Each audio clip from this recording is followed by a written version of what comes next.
Hello there! Today's episode was supposed to be just part 2 of Arduino series, but I realized I made a mistake, and I'm terribly sorry for that, as I forgot to add parallel and in-series circuits to the previous episode.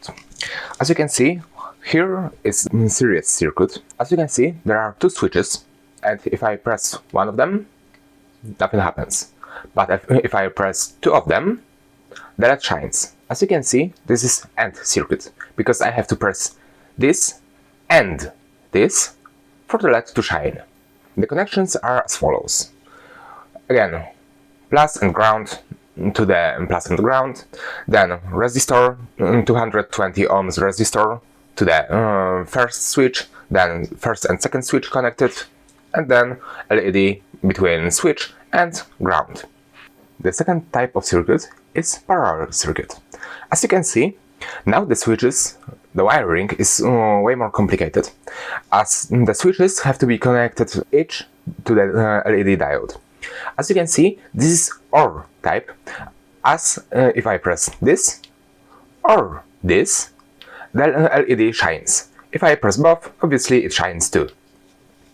Now we will switch to part 2. This is part 2 of the tutorial. As you can see, now the red LED shines, and after I press the button, the yellow LED shines for a moment, and green LED shines for a longer moment. Now the wiring comes as follows. As you can see, obviously I connect 5 volts to plus and ground to ground. Then I connect every LED through a 220 ohms resistor to the ground. And red LED comes to port number 5, yellow LED port number 4, and green LED port number 3. Then the button is connected to 5 volts on one side, and on the other side both to ground through a 10 ohm resistor, but also to pin number 2.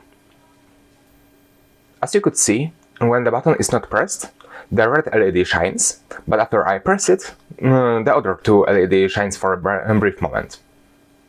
Then the red LED shines again. As you can see, before we enter void setup or void loop, we have to tell the program that the state of the switch is 0, so it's not pressed.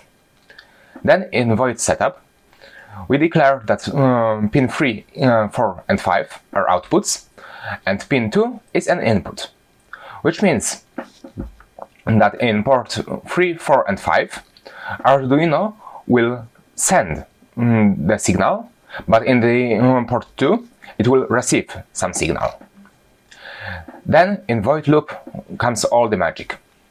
First we have to digital read the state of the switch, and we declare that it's supposed to be read from port 2. Then, if switch state is low, so the button is not pressed, we digital write port 5 to be high, but port 4 and 3 to be low. You could see it as the red LED shining, but the other ones not. Then we have else. Else state is triggered when the first if is not triggered. So else is triggered if the switch state is high. Then what occurs? We digital write 5 to be low, so the red LED. The third port, so the green LED, stays low, but the yellow LED, port 4, is changed to high, so the yellow LED shines. Then we wait for 0.55 seconds, and the void loop keeps going on and on and on. So you could see that after I press button once, the LED shines or stops shining as they should be, and after I press the button again, the same thing happens. This is because void loop keeps going on. Also, it's a good moment to add how to read resistors. As you can see on following picture, there are two types of resistors. One are like greenish, yellowish, and the other one is blue. They differ a bit, but in general they are the same. In more common blue resistor, first strap is the first digit, second strap is the second digit, and the third strap is the third digit. So for example, 220 ohm resistor will be red, red, black. Then there is multiplier. Multiplier is 10 to the power of. So if the strap is black, it's 10 to the power of 0, which is equal 1. For the 220 ohm resistor, the strap will be black, but for 10,000 ohm resistor, it will be brown, black, black, which is 100, and then we have to multiply it by another 100. So 10 to the power of 2, red strap, is another 100. Then we have 10,000. The last one is, for now, the least important. It can be brown, red, gold or silver, and it is about tolerance. So how precise the resistor is.